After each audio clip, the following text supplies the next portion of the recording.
السلام عليكم. لما هاشتاج يبقى ترندنج في تويتر السودان والسعودية والإمارات والكويت وقطر والبحرين والمغرب والجزائر في فترة ال 12 ساعة اللي فاتت وده حتى الآن فقط حاجة كويسة.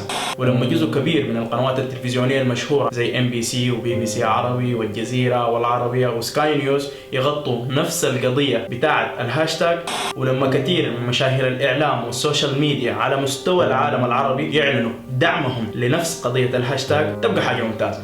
لكن لما يكون عندي علبة دواء واحدة كنت مشتريها بسعر امبارح وعرضها مجانا على الهاشتاج ويجيني رد سريع من مجموعة كبيرة من الناس اللي ما قدروا يشتروها بسعر الليلة، يبقى على ما يبدو انه في حاجة ما طبيعية.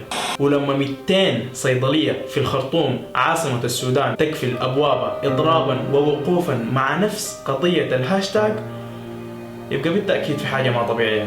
لكن لما الموضوع يصل لأنه تحصل 5 حالات انتحار في الخرطوم في فترة ال 24 ساعة اللي فاتت، يبقى بلا شك حصلت مصيبة. أولا الهاشتاج اسمه أعيدوا الدعم للأدوية. ثانيا القضية اللي قام عشان الهاشتاج باختصار وبعيدا عن السياسة وعن الأسباب اللي أدت لكده إنه أسعار الدواء في السودان زادت بنسبة 200% بين يوم وليلة. عارفين انه اسعار الدواء مرتفعة في العالم كله، ما في السودان بس، لكن في ادوية بجد منقذة للحياة، يعني زي ادوية الازمة، السكري، الضغط، دي ادوية الناس ما قادرة تعيش من غيرها وما حتقدر تعيش من غيرها، فانت ما ممكن ترفع عنها الدعم وتزيد اسعارها على الغلابة. يجيك عامل بسيط جدا جدا الراتب بتاعه 2 مليون، نقول الدواء اللي بياخده مليون او اقل من مليون تقريبا، في سؤال في بالنا احنا كلنا، كيف العامل ده حيقدر يصرف على اولاده؟ يعني لسه عنده مدارس، عنده جامعات، عنده كهرباء، عنده فواتير، وعنده كمثال بسيط، يعني مريض السكري عشان يشتري الانسولين لازم يدفع ما يعادل $60. اخوانا حاجه مؤسفه جدا انه انت تصل في يوم من الايام انه تكون حتى ما قادر توفر حق علاج لزول عزيز عليك. تخيل معي انه ممكن يكون ابوك، ممكن تكون امك، اختك، اخوك، امك،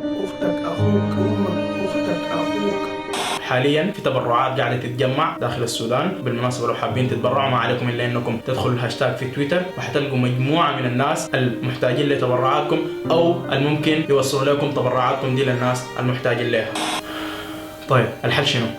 فالحل نداء إلى كل إنسان. الموضوع تعدى الوطنية، القضية حاليا قضية إنسانية. كل اللي في يدنا إننا نسويه وكل اللي حنستمر في إننا نسويه، أولا نرفع يدنا بالدعاء وندعو ربنا ونترجاه إنه يرفع البلاء عن أهل السودان. ثانيا الهاشتاج يبقى ترندنج على مستوى العالم. الهاشتاج ده بسببه القنوات التلفزيونية اللي قلتها لكم قبل والمشاهير بتاعنا الإعلام اللي قلتهم لكم قبل انتبهوا للقضية. لو ما الهاشتاج ما كان الجماعة ديل عرفوا بالموضوع ده. بالإضافة كده فلنفرض انه الهاشتاج بقى ترندنج على مستوى العالم، حيحصل شنو؟ حيلفت نظر الاعلام والحكومات والدول العالميه، فبالتالي حيحاولوا انهم يحلوا المصيبه دي. حاليا الهاشتاج المنتشر في التويتر بالعربي اسمه اعيدوا الدعم للادويه وبالانجليزي سودانيز لايفز ماتر. فيا ريت لو انت او انتي ما شاركتوا في الهاشتاج ده تمشوا تشاركوا فيه الان، وما تقول انا بس صوتي حيفرق في شنو، لا، صوتك او صوتك حيفرق وحيفرق